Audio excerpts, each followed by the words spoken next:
बहिना हाकार पुरैला टुनी दके बड़े लंटे में दागैला चले चलू बहिना हाकार पुरैला टुनी दके बड़े लंटे में दागैला लटहा चूड़ा छना कूड़ा पाकल केड़ा सात चंगेड़ा लटहा चूड़ा छना कूड़ा पाकल केड़ा सात चंगेड़ा छाली बला दही लकले जा फाटैया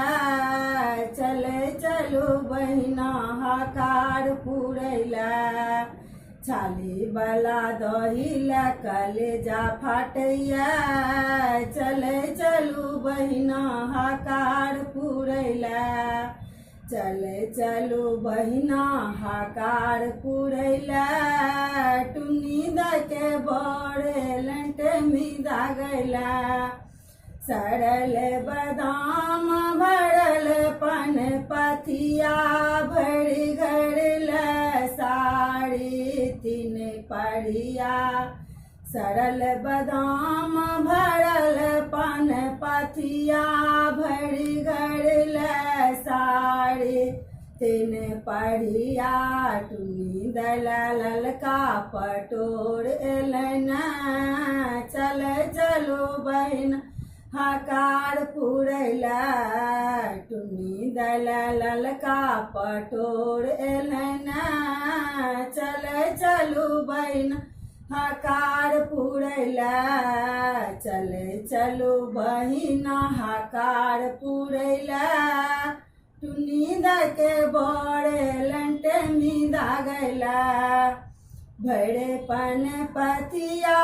जाही जूही कथा कहती से हो छत कूही भरे पन पथिया जाही जूही कथा कहती से हो छत कूही विध के मटकुरी बड़ा छोट एलैया चले चलू बहिना हाकार पुरैला विध के मटकुरी बड़ा छोट एलैया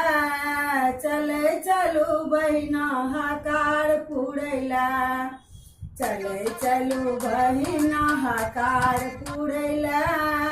टुनी दके बड़े लंटे में दागैला कनिया में के घुघना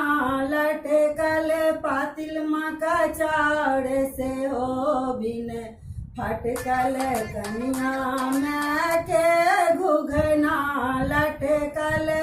पातिल मुका चाड़ से हो बिन फटकल दही के मटकुरी बड़ा छोट एलैया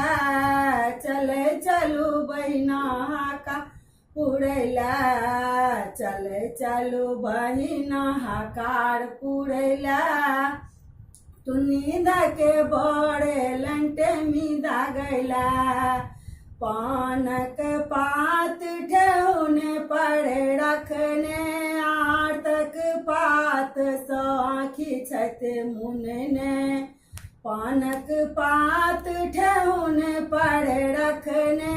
आर्तक पात साखी छत मुनने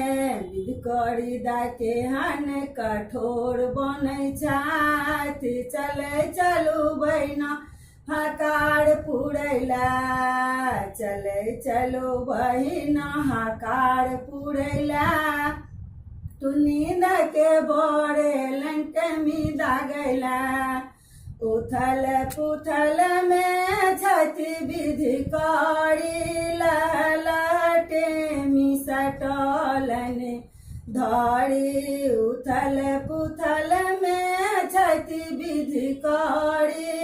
लहलटे मिसटलन धरी टुनी दके नैना से नोर बहे छान चले चलू बहिना हकार पुरैला टुनी दके नैना से नोर बहे छान चले चलू बहिना हकार पुरैला चले चलू बहिना हकार पुरैला टुनी दके